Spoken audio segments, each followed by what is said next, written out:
Well, thank you, Mr. Speaker, and I appreciate the opportunity to address what is becoming a crisis of confidence. Mr. Speaker, I spent the last 2 weeks in my riding, and I had the privilege of traveling throughout communities that I represent and spending time in Alberta. And I can tell you, like many in this House, I heard from my constituents about this crisis. I can tell you that I heard from a young father named Adam. Adam called me and he said, "Chris, we as a family have just purchased a home. I work for a pipeline company, and I do believe that there is long-term opportunity in this province when I purchased that house just 2 months ago." He says, "I have a personal crisis right now, and that is that if this pipeline doesn't get built, I won't have a job. My kids won't have the opportunities that I had hoped we might be able to afford to provide for them. The opportunities to live in a vibrant community, opportunity to be involved in sports and all the rest of it, the opportunity for mom and dad to have a job."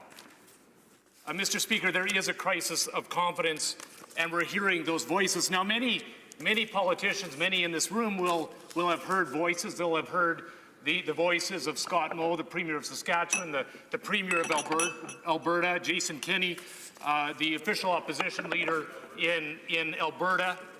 They'll have heard those voices coming from Western Canada, the voices that are desperately calling the Prime Minister to intervene on what is becoming an unmitigated disaster. It is a crisis. But, Mr. Speaker, I go home and I listen to the voices who are really going to live out this crisis. The mums and the dads who will not be able to provide the opportunities that they had hoped to provide for their children. The young people that are looking for their first jobs in engineering, their first jobs in construction, their first jobs that would have been provided by either the pipeline construction or the facilities that those pipelines would tie into.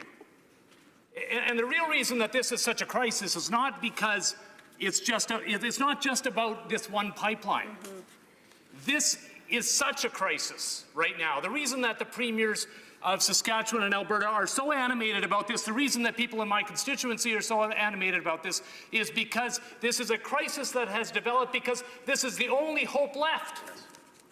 The crisis started when the Prime Minister took and cancelled a project that had already been duly approved.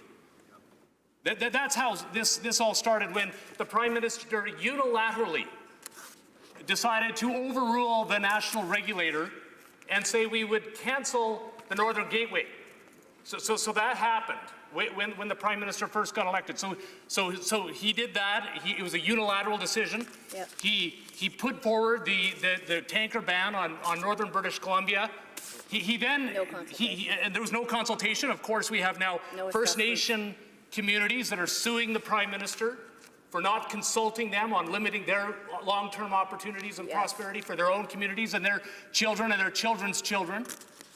And so this is how this Prime Minister's time in office started. And then of course, he stalled all the regulatory processes and decided that there would be a stalling out on these processes. And then Petronas, of course, withdrew their project, which was the LNG, Northern Pacific, the Pacific Northwest, LNG project that would have seen natural gas going from Dawson Creek and from the area that I represent all the way through to the coast.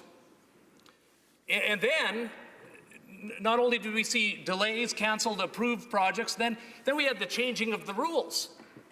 Midway, of course, the process of the the approval process was being undertaken. Then all of a sudden, in the 11th hour, the Prime Minister announces that there's going to be a whole set of new rules, that the person who was, or the company that was building pipelines would now be responsible for the upstream and the downstream emissions from that project, and they would have to assess and determine what those would be, increasing the cost to that company to the point, in this case, where they could no longer afford to continue to build that project. It's interesting that we have currently the Minister of Natural Resources heckling me.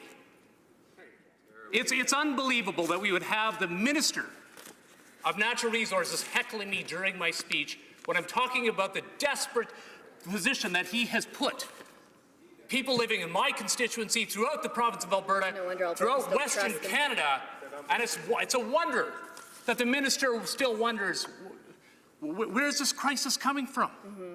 He seems oblivious as to what's happening in the part of the country that I represent. Yeah. Mr. Speaker, I'm hopeful that tonight the Minister of Natural Resources will spend some time in this House, will listen to my colleague from Lakeland, probably one of the most informed members of the House of Commons on energy. And he might learn something. And he'll learn what leadership looks like. He'll learn what it means to defend the people, the hard-working people that built this country, continue to build this country, that work week after week away from their families to ensure that they can have enough money to pay the bills.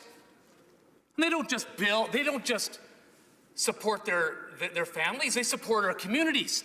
They support this country. As a matter of fact, we as Albertans are proud that we as a province have done well. And it's partly because of the energy sector. Yeah. But it's because of the innovation and the drive and the hard work of the men and women that work in the industry that we've gotten where we are. So, Mr. Speaker, if the minister wants to heckle anyone today, let it be the Prime Minister for not allowing him to do his job and get these projects moving forward. Because I'll tell you where I come from, that's who the people that I represent are heckling. Mr. Speaker, Canada is a producer of oil and gas, and we should be proud of the products that we pull out of the ground and that we ship.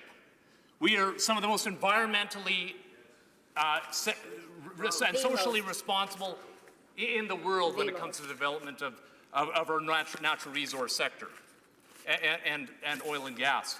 And I can tell you, Mr. Speaker, that the opponents of pipelines often they say, well, we don't need oil and gas anymore, and therefore we should no longer build these pipelines. As a matter of fact, there's one person that has famously said, in response to a pipeline, he says, we don't need an alternate route for this pipeline. We need an alternate economy. Interestingly, Mr. Speaker, that was the Principal Secretary of the Prime Minister that said that. I think that Jerry Butts, the Principal Secretary, would say that we no longer need oil and gas. The world no longer needs it. But I'll tell you, Mr. Speaker, that the world is buying oil and gas. Yeah. And we have a choice, Mr. Speaker. We either will be the country that will sell that resource to the countries that want it, and therefore we need a pipeline to Tidewater. And so if the minister would do something for Canada, it would be to get that pipeline to Tidewater. And why is it important for Canada? I mean, I know why it's important for the people that I represent. It means jobs and opportunity and long-term prosperity for the communities that I represent. But why does Canada need pipelines? The reason that Canada needs pipelines is because there is a race to get our commodities to the consumer, and the first country that does it will be the country that succeeds. And how is it that we as a country will succeed if, in fact, we get that product to market? It means jobs and opportunity, and like I said, long-term prosperity for the people that I represent, but it also means more tax revenue. It means more provincial tax revenue, it means more federal tax revenue. And what does that mean? Better healthcare, education, and infrastructure for every Canadian. And this is what this current government is sacrificing. The reason that we're at this crisis is not because of one single pipeline. It is because there is an attitude in the government benches, including from the Prime Minister, who, of course, famously promised that he was going to phase out the oil sands. Yeah. It seems the way he's doing that is by cancelling all of the infrastructure that would get our products to market. That's right. And so we know that the Prime Minister has effectively cancelled the Northern Gateway. He has effectively cancelled Energy East. He has effectively cancelled the Petronas LNG project. And now he's in the process of cancelling this. Mr. Speaker, we're at a crisis. The government has to act.